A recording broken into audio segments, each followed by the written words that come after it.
Hey Sneaky Nation, welcome back for some more Warframe. In this episode, we finally have the Excalibur rework available on the PlayStation 4 version of the game, so we're going to be checking out in this episode. Don't forget to click like to show your support, and if you're new, join the rest of us in Sneaky Nation by clicking subscribe. Let's do this. Alright, so before we get into there, I just want to point out one thing for PS4 players. We currently have the Excalibur Proto Armor skin available for a limited time on here, so grab it while you can if you're interested. It's 150 Platinum. It does look a whole lot better than the default look, so let's take a quick look at those in case you missed the previous episode where I showed this off. So we go into Appearance. So this is what he looks like by default with the same color scheme. And yeah, he looks alright. This is the Immortal skin, which is pretty cool too, if you have nothing else to choose from. And then the Proto skin looks way, way better. So if you're interested, make sure you grab it while you can. Anyways, we're going to go to do some dark sectors on Saturn before we move on to the next planet. I would ideally like to do every single mission available, even dark sectors and arc winds, before we move on. Ace and Perry weren't interested in doing these, so we're going to do these solo. So let's do this. We're going to start with the dark sector defense one first. Against the Infestation.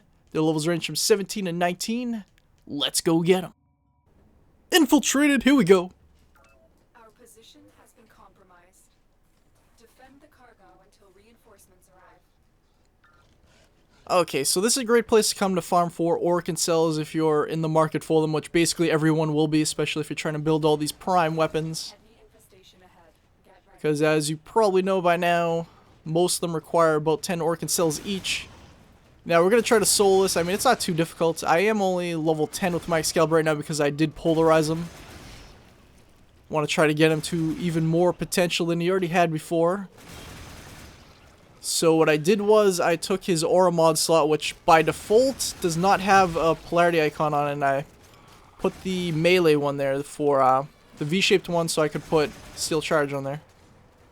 That'll increase his melee damage. Obviously great for him now, especially because he has a bump up in his armor rating, so he could be more of a tank role. Still not as great as some of the other tanks, probably, but can still manage the job nevertheless. Alright, so Exalted Blade, here we go. This is, of course, the best ability he's got now. You can essentially keep this active the entire game, too, if you play your cards right. You keep picking up the energy orbs as they drop. It's really not too difficult. Plus, it doesn't really go down too fast. And against the Infestation, it's going to be especially effective because they're the easiest faction in the game to kill. It's just no ifs, ands, or buts about it. Alright, so if you're new to this ability, basically it can go through walls, it can go through any object, it can kill enemies on the other side, so it's essentially overpowered at this point. I hope they don't downgrade it at some point, but I have a feeling they eventually might. Plus, it's really great too because it combines Radial Blind right into the ability, so if you're running, you slide and then you press your melee attack, you'll cast it, and you basically have unlimited cast for it too. Really can't go wrong with this ability.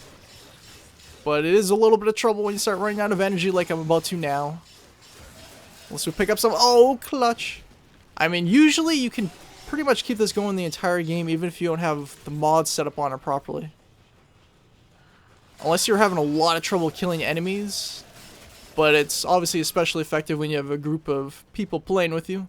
The only issue with that is, though, I've had so many people ask me to stop spamming this. I don't know why, I'm assuming because they want to actually get some kills and he basically dominates with his ability. He can easily get the most kills in any game when he's using this. Plus, I don't know, I guess Radial Blind, if you keep like spamming that, it might be like giving them epilepsy or something, I don't know. There's always an epilepsy warning on every game when you start it.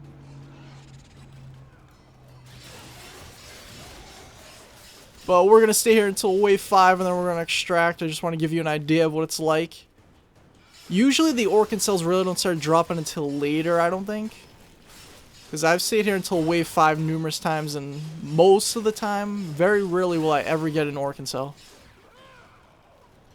But it does occasionally happen. And it's actually relatively easy to solo this for the first like 5 to 10 waves anyway because there's so much health on this cryopod. Basically have to be a complete noob to not be able to do this.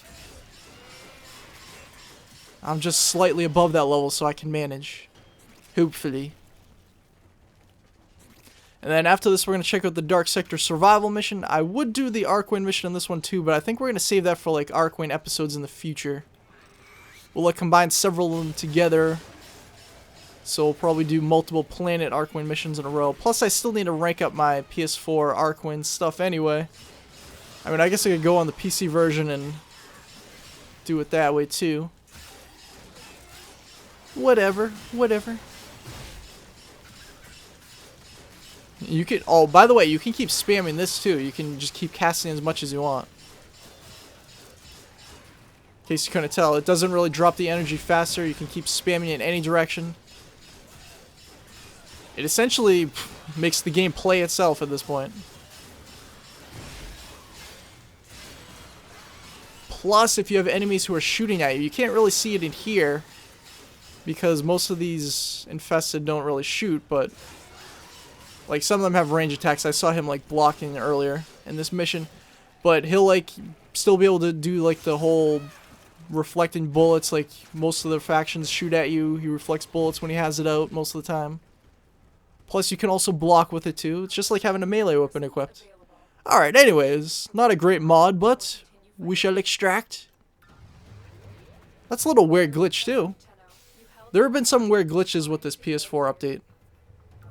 Sometimes I don't show up on the screen at all, like my character's completely missing. My name didn't show up there at all. I don't even know what's going on. Okay, did we get any Orokin cells? No, we did not. I'm not really surprised. Plus, you know something? If you're trying to farm for credits, you should go to a Dark Sector. Those generally drop a lot of credits at once, especially if you have a credit booster on. Oh man. Be on a roll. What is this? Oh, Henny gave me a gift. What is this?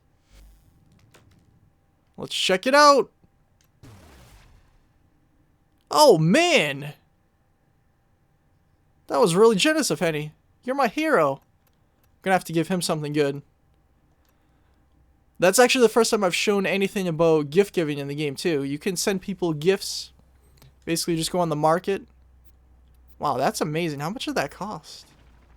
100 platinum, that's pretty generous. I will definitely return the favor somehow. I'm gonna find out what it needs. Alright, but basically you come on here, like for example, if I was gonna do the Prisma Excalibur skin.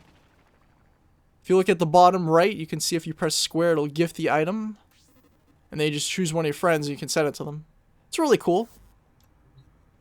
You want to be generous? Nice friend. Good thing to do sometimes. Alright, anyways, we're moving on to the Dark Sector Survival Mission. Infestation again. Their levels are still 17 and 19. Let's do this. Infiltrated. Cover for a lone Tenno operative. Set off the alarms and keep the infested busy. Somebody had mentioned during one of my recent live streams that I really haven't been saying infiltrate enough lately. I used to say in every single episode, but I guess now that I think about it, I really haven't been doing it. Kind of just slipped my mind sometimes. Life support is inbound. Plus, the way I've been editing videos lately, I kind of cut the beginning of missions out anyway, so I wouldn't really have it regardless. But Buy you more time. definitely, we need to bring it back because it's a classic moment from this series. It's a classic. And in this particular mission, we're going to try to mix in some of Excalibur's other abilities. Heavy infestation. In case you aren't already aware, you might have missed my previous video on the complete rework. I went into pretty good detail on exactly what changed for him. Quite a few episodes back at this point. Will drop crucial life support. Be on the lookout. But basically, if you're trying to go in and kill everything, you want to just launch his ultimate Exalted Blade. And it slowly takes away some of his energy over time, and just keep picking up energy orbs, you'll keep it going. But we also have Radial Javelin still, which used to be his old ultimate ability. We'll try that as soon as we find a group of enemies, because it's kind of useless against just like a couple. By the way, it's also the first of the, what's it called, the Jet Katag in the series. This is a big hammer. I believe it comes from the Grenier's lab in the Clan Dojo research labs. The blueprint for it, rather. It's pretty cool. It actually feels pretty fierce. Like it feels like it's a large weapon. It feels like it's doing massive damage when you swing it. Pretty cool. This is something I feel would be very appropriate in the hands of like a Rhino or a Frost. Somebody who's like a big, tanky Warframe, like someone who's jacked, I guess you could say. Somebody who's steroid infused. Like certain weapons feel like they work with certain Warframes, but they don't look they kind of look out of place with other ones. Like, for example, if you put the Vanka, which are like the Wolverine claws, onto like Frost or Rhino, it doesn't really work as well as it does on somebody smaller, like, for example, Valkyrie. It works perfectly on her because she's like the cat Warframe when she has them on. But they need like a huge weapon, like a big sword, maybe a huge axe or something. Not to say that other things can't work too, but certain things work better, as far as I'm concerned anyway. We're trying to re-rank up the Bolter Prime as well. I don't know if you heard me in a previous video, but I had polarized it so I could put another polarity icon on there so we can make it much stronger than it used to be. And I'm enjoying it already so far. I really like polarizing. I went so long without ever doing it, which, by the way, if you're not familiar, is when you take a Forma and you actually install it onto one of your weapons or Warframes, it basically like prestiges. If you're familiar with Call of Duty, you like reset your rank back to 0, but at the same time you put a new polarity icon so you can potentially get even more points available to equip mods in the future after you get back up to rank 30. Not really potentially, you definitely will. There's no question about it. You're not going to waste a Forma for nothing. Unless you put the wrong icon on there, which in case you did that, then I don't think there's any way to reset it, unfortunately. But I also did that for my Excalibur on PS4, which is why he's at rank 11 currently. Yeah, Lotus. Because by default, in the Aura mod slot, Excalibur does not have a polarity icon, so it only makes sense to put something there for any Warframe that does not have one, because you get even more points when you match the polarity there. And it works especially well with the Aura mod slot, of course.